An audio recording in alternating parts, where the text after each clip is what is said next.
gracias por continuar cada fin de semana compartiendo con nosotros en Radio y Televisión Marbella una película, aquí en Cineforum.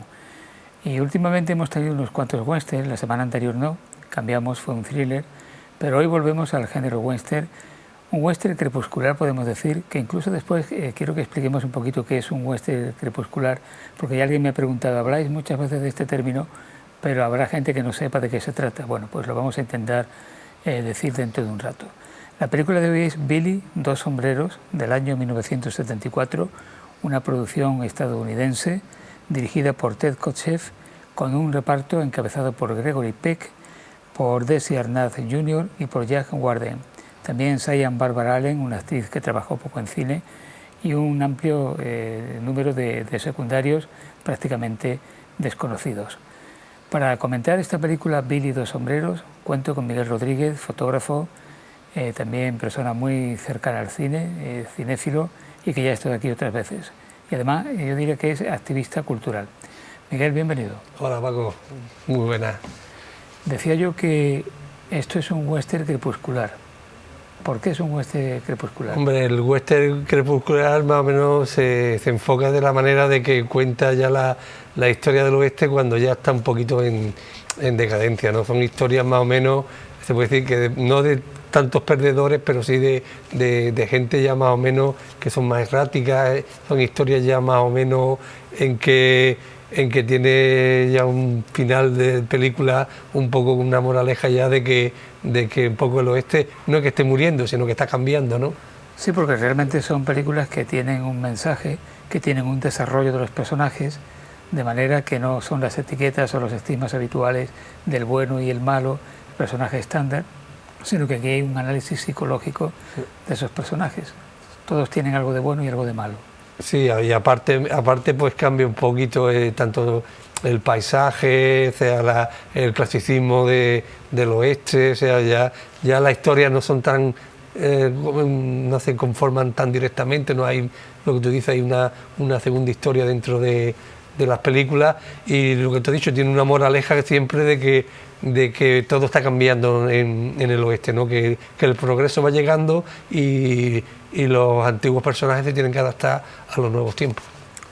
Bueno, en esta película hay una banda de ladrones muy particular porque en esa banda hay un mestizo, hay un aventurero de nacionalidad escocesa, y otros miembros más, uno de ellos un sheriff, un tabernero mata búfalo. Claro, o sea, hay muchos personajes. Lo cierto es que una vez que dan el golpe tienen el dinero, pero el sheriff persigue, atrapa a dos de ellos y el aventurero queda suelto y es el que tiene que venir en rescate de uno de ellos, del mestizo. Sí. Y en torno a eso se va forjando la historia. Una historia ciertamente poco convencional dentro de lo que son las películas del oeste. Bueno, se puede decir que es una película con moraleja, ¿no? Hay una cita del Eclesiastes de la Biblia dentro de la película y que de una forma más o menos viene a decir que con dos siempre tiene uno con quien apoyarse por si el otro cae. O sea, la cita es muy convincente a la hora de decir de que uno no cabalga solo cuando va a hacer una cosa, ¿no? Aunque haya hecho una fechoría, siempre el colega o el que está el cómplice, pues más o menos se suele llevar. Un clásico tanto en las películas, tanto del oeste como en las de pistolero, el gángster, siempre se recurre en que la panda siempre se queda con un compañero siempre. Claro, porque dentro del mundo del AMPA, de la delincuencia en el que viven, predomina el valor de la amistad. Efectivamente. Esto es un western sobre la amistad, sobre la soledad, sobre la violencia también. Todo eso está en esta película.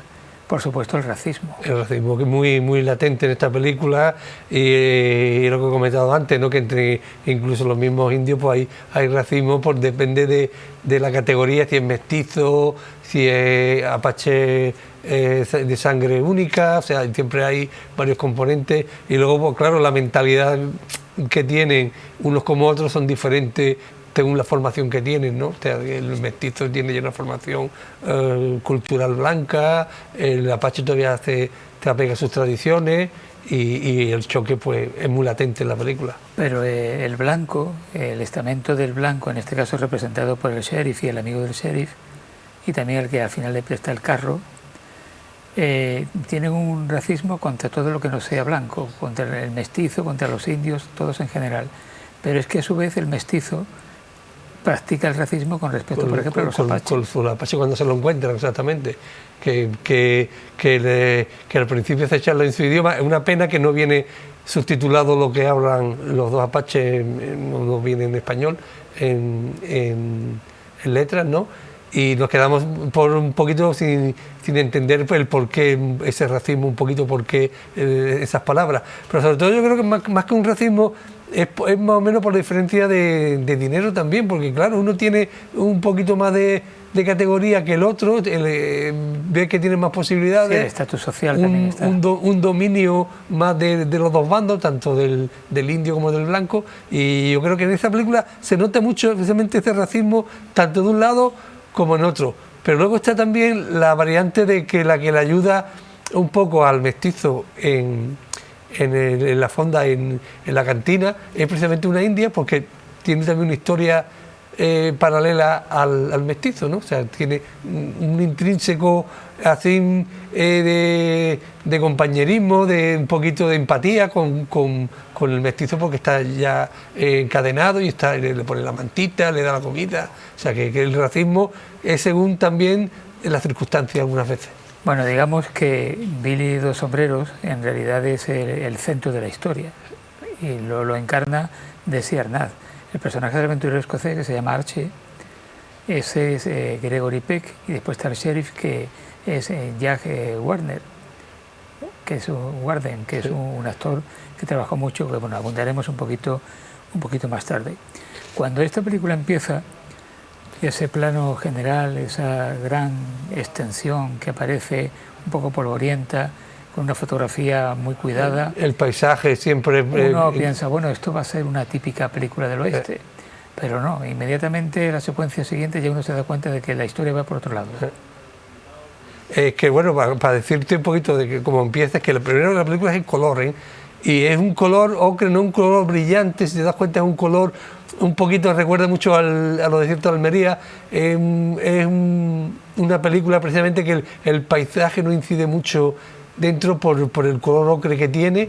Bueno, es que el paisaje donde está rodada la película no es ni Almería ni Norteamérica, es Israel. Exactamente. Está rodado en Israel, que es un paisaje que, bueno, pues cuadra perfectamente. Por eso, como una historia bíblica puede que también que en Israel puede que también, pero vamos, que cualquier paisaje pone dos caballos, unos revólveres, pone la cantina, y el oeste ya puede ser en Italia, en España, en Norteamérica, Australia, que la gente se cree que lo bueno que tiene la ficción cinematográfica es que se siente uno reflejado cuando ve los personajes metidos en su historia. Miguel, tú has destacado el hecho de que tiene una fotografía que es en color, pero una fotografía muy particular. El autor es Brian West y es realmente muy buena fotografía. Sí, exactamente. Se acopla muy bien a la película, le da este tono crepuscular de un oeste que no está muy habitado, un oeste que falta recursos de donde tener agua, tener caballo, que es lo que se busca siempre en las películas, y tiene cierta semejanza a una de John Ford, que es Los tres padrinos, que narra una historia similar de una persecución, y en el que precisamente los que son malos no son tan malos, porque vemos a Gregory Peck que tiene una bondad y que no quiere matar a nadie. O sea, tiene una segunda enseñanza a la película. Bueno, se ha dicho que en esta película es de las pocas veces que Gregory Peck hace un papel de malo. Sí. Bueno, en realidad tiene una parte mala, pero tiene otra parte buena, tiene una serie de valores que defiende a ultranza. Exactamente. Y que prácticamente muere, digamos que se complica la vida y terminan matándolo por meterse un poco en camisa ajena. No, yo creo que muere honestamente, porque es que al final se deja disparar por todo el mundo. No vamos a decir qué pasa al final. No, exactamente. El final no es muy esperado. No hemos esperado. Pero bueno. No vamos a contar el final, pero resulta que su bondad al final le hace mal a él, no le hace...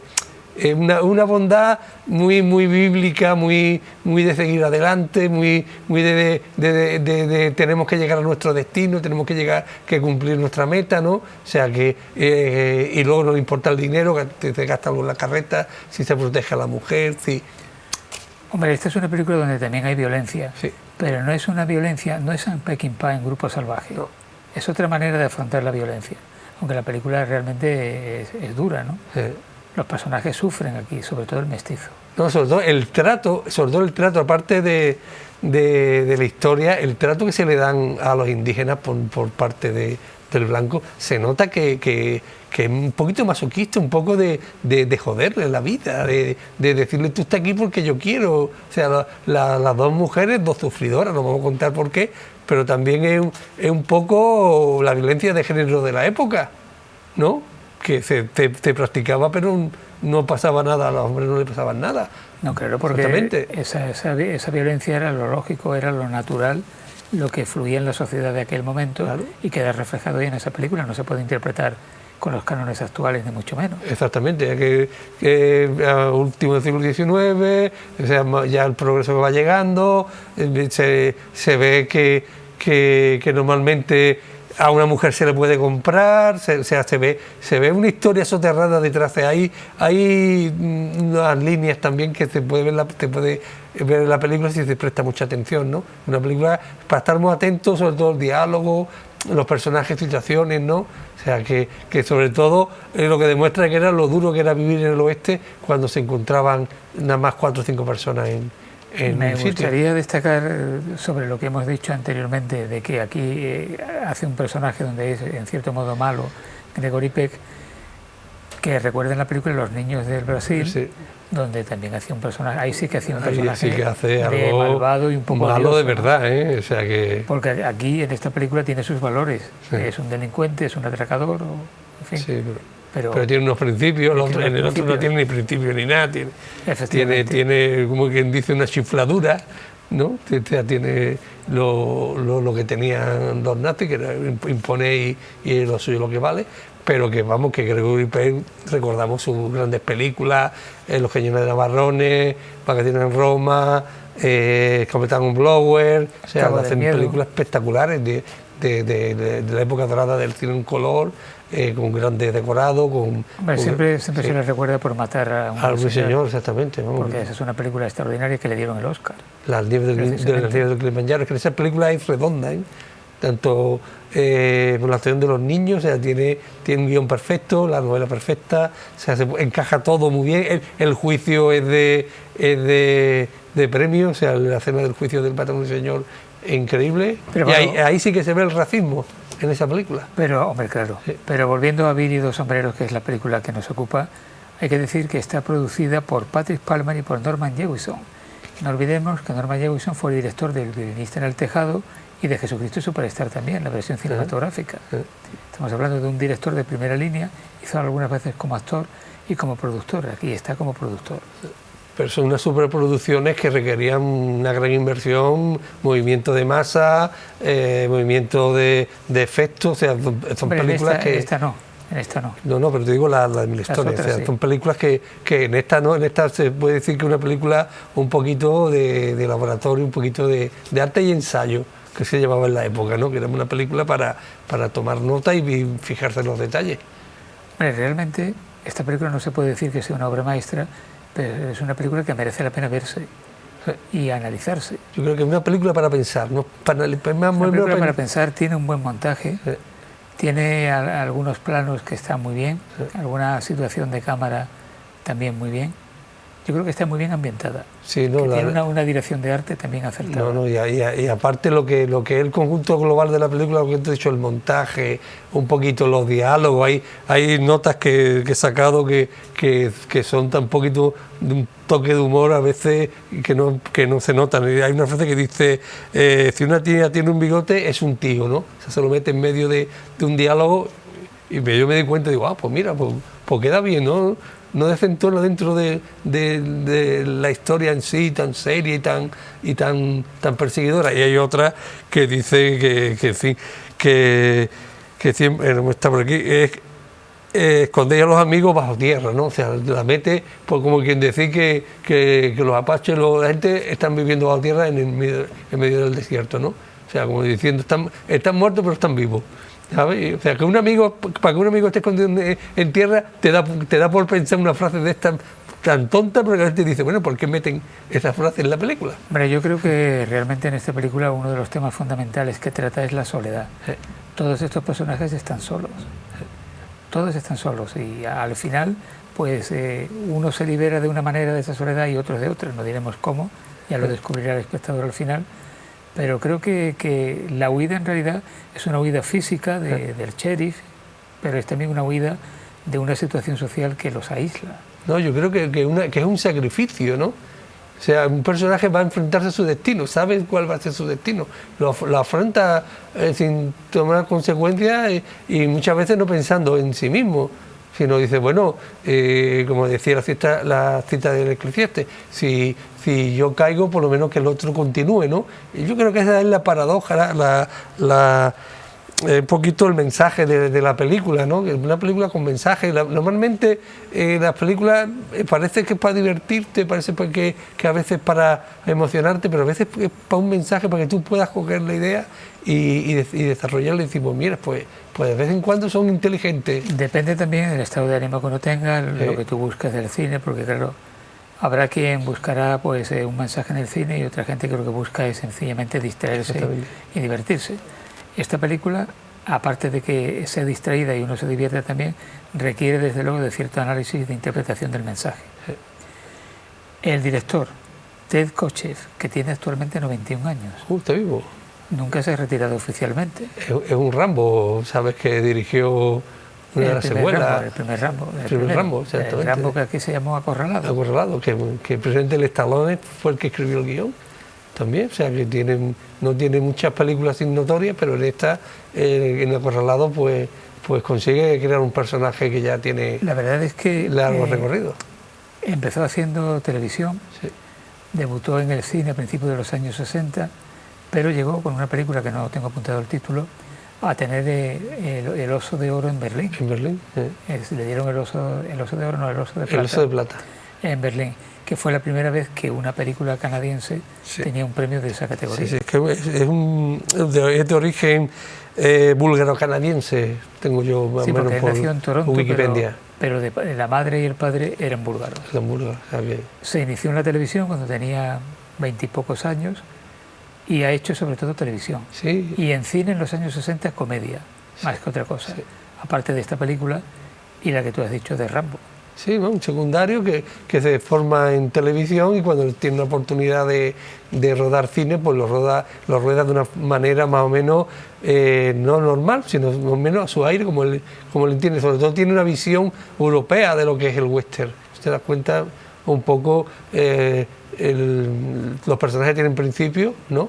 Y lo va desarrollando, o sea que en fin. Pero vamos, que yo creo que merece la pena la película, ¿eh? Está muy interesante. Sí, yo diría que realmente esta película forma parte, es un western, pero dentro del western forma parte de, no sé, pienso que se le puede catalogar como un subgénero, que es lo que hemos dicho anteriormente del western crepuscular. El crepuscular, vamos. Yo creo que es un subgénero. Tenemos la de Sam Peckinpah, tenemos películas como Duelo en la Alta Sierra, yo qué sé, las últimas que se han hecho en los últimos años de Voyager, o sea, películas más o menos que ya cuentan otra historia que no es la que están del western primitivo, ¿no? O sea, que el western ha evolucionado mucho con los años, Bailando con Lobos, o sea, películas que ya parecen crepusculares, pero que lo que hacen es contar otra historia vista desde otro punto de vista, ¿no? O sea, que es lo que le hace raro a esta película. O sea, que el personaje principal sea un mestizo, pero que el que lleve un poquito el guión sea Gregory Peck, no hace una cosa dual entre uno y otro. Mira, la primera película que hizo Ted Kotcheff fue la primera película cinematográfica. Fue en 1962 y se llamaba Tiaka Taití. Sin pena ni gloria, porque realmente... Siendo muy cinéfilo como tú, para profundizar hasta el principio datos por ahí apuntados. Lo que quiere decir es que realmente a Ted Kotcheff, si no fuese por esta película y sobre todo por Rambo o por Acorralado, pues prácticamente casi nadie conocería a este director, porque no...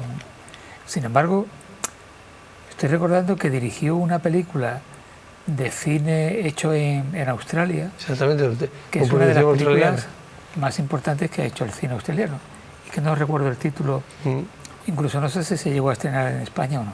No, es que la filmografía de este hombre es muy difícil de rastrear. Sí, yo creo está que en Wikipedia, está en internet, pero verla así en una plataforma, pues menos Rambo, esta quizás la de Dos Sombreros y poco más, ¿no? A lo mejor en otro país de habla inglesa no te la puedes encontrar en tu idioma original o yo qué sé, o tiene que tener a una plataforma que se dedique a este personaje, a este director.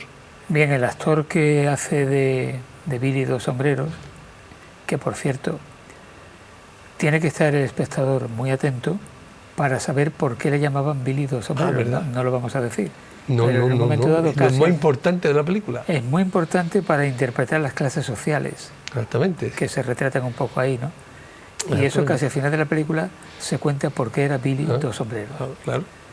Bueno, quería decir que el actor que lo encarna a este personaje es Desi Arnaz Jr., que es actor, que es músico, y que es el hijo del Desi Arnaz de los años 30, que dirigía una orquesta en Hollywood, exactamente. Y que se casó con Lucy Ball, de manera que Desi Arnaz Jr. es hijo del Desi Arnaz primitivo y de Lucy Ball, que era una cantante. Una cantante actriz, y tenía un programa de La Hora de Lucy Ball, que hay una película reciente que habla de cómo se hacían los programas de televisión. Recordarás cuando éramos niños que en Televisión Española se proyectaba el show, el programa La Hora de Lucy Ball. Exactamente. Fue una película está en plataformas digitales y se cuenta, además que sale nuestro Bardem en esa película. ¿En cuál? En una película sobre Lucy Ball, cuando, no me acuerdo del título, pero parece que en Netflix, una plataforma digital, se puede encontrar, ¿no? Y bueno, la verdad que hay, como quien dice, como hacíamos antes, gente que están a 7 pasos de un actor cuando te pone a buscar que tiene conexión con actores más importantes. Además era muy joven cuando hizo esta película, porque nació en el año 1953 y la película es del año 1974. Sí. Realmente se llama Desiderio Alberto Arnaz. Claro. Desiderio, de ahí lo de Desi. Para hacer actor un mal nombre. Bueno, por eso se llama Desi. Dario tampoco le van a poner, pero que Desi Junior pues queda muy bien en una película. Y dice, bueno, que al final ni es blanco ni es apache, le viene bien el papel. En mestizo. Es mestizo, de verdad. Bueno, él ha trabajado sobre todo en televisión más que en el cine. Sí. Por ejemplo, en Las calles de San Francisco. Mítica. Hacía ahí un papel. Estaba también en Vacaciones en el mar. También, mítica también. En cine hizo un papelito en Los Reyes del Mambo. Con sus banderas también. Sí. Ha trabajado en cine, pero no se defendía, un secundario, vamos, que no tiene... Por supuesto. Y después la chica que aparece, que se llama Cyan Barbara Allen, pues también ha trabajado muy poco en cine. Sí. Casi toda su carrera se ha desarrollado en televisión, fundamentalmente en series. En muchas series de televisión está esta mujer haciendo papeles. Muy bien, ¿no? Algunas conocidas. Bueno. Pues así la gente descubre rostros nuevos. Siempre estamos acostumbrados a estrellas tipo John Wayne, tipo Maureen O'Hara, ¿no? O sea que, pero de vez en cuando, pues, bueno, la verdad que cumplen su papel en la película muy bien. La verdad que lo bordan, que tampoco, sobre todo el comienzo es espectacular con el tiroteo que hay y la manera que escapan, o sea que el comienzo es típico del oeste, ¿no? O sea, tiene algunos detalles muy originales y que habitualmente no se ven en las películas del oeste. Por ejemplo, ese uso que hacen del rifle para matar búfalos. Búfalos, exactamente. Es una cosa muy curiosa porque generalmente no se cuentan cómo se hacían con los búfalos, cómo lograban abatir a los búfalos. Sí, en Bailando con Lobos hay películas, bueno, claro, hay películas que más o menos... Pero digamos que no forma parte de la iconografía más difundida. Sí, pero hay películas sobre cazadores de búfalos, una de Stuart Ranger me parece, que cuentan que mataban en carros, mataban a pie fijo, o sea que había ejércitos de matadores de búfalos que no consiguieron extinguirlo, pero que vamos, que el rifle es siempre un personaje dentro de una película, porque el que impacta más o menos, el que defiende al blanco de los indios. O sea que... Nos faltaba hablar un poco del actor que hace de sheriff, que es Jack Warden, actor de cine, de teatro, secundario de lujo, de televisión. Ha intervenido en películas.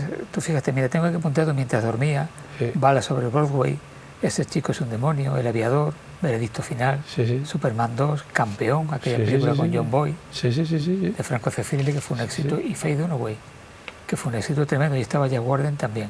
El cielo puede esperar, Muerte en el Nilo, Todos los hombres del presidente, Shampoo, que fue candidato películas de los 70 y de los 80, sí, señor. 12 hombres sin piedad, De aquí a la eternidad también estaba. Por favor, sí, es que este reparto de Aquí a la eternidad es glorioso. Y además, algo que yo diría importante, o curioso, es que debutó en una película de Henry Hathaway en 1951, donde debutaron también Lee Marvin y Charles Bronson. Pues ¿se sabe el nombre? ¿De quién? De la película. No tengo que apuntar el nombre de la película. Eso no lo tengo. Es que es importante. Y era muy polifacético, porque antes de dedicarse a actuar fue portero de discoteca, diríamos hoy día. Es decir, gorila de... Multiuso el tío, vamos, que te había pegado tortazo. Claro, era boxeador. Claro, es que todo guardián de discoteca era boxeador. Johnny Costello. Claro, no me extraña que terminara con Rocky al final, vamos, que haciendo Rambo. Si te das cuenta, algunas veces los actores de cine en su vida real han sido personajes que merecerían una película. Exactamente, ahí está, mira, Harrison Ford, que empezó de carpintero, y por hacerle una obra a Coppola, pues mira, tú puedes servir, y lo enchufó en una película, en su primera película, y a posteriori hizo Indiana Jones, hizo todo lo que vino a Guerra de las Galaxias. Miguelón, es el momento de que le diga a nuestra audiencia que por favor se queden a ver la película. ¿Por qué? Hombre, porque la película tiene una moraleja y sobre todo una visión del oeste diferente a la que estamos acostumbrados, y sobre todo ver a Gregory Peck haciendo un personaje así tan fuera de contexto, pues merece la pena, la verdad. No queda mal, o sea, se puede decir que Gregory Peck, aunque haga de malo, tiene matices que siempre te aportan algo, siempre descubre algo nuevo en este actor. Vamos, la nieve del Kilimanjaro, El Bandero del Señor, El Cabo del Miedo, que esta es la primera versión también. O sea, tiene películas sublimes, muy variados, y sobre todo a mí me gustan las aventuras. La de Capitán Von Blower me encanta. O sea, y Moby Dick. Bueno, Moby Dick, en fin, la ballena no era tiburón.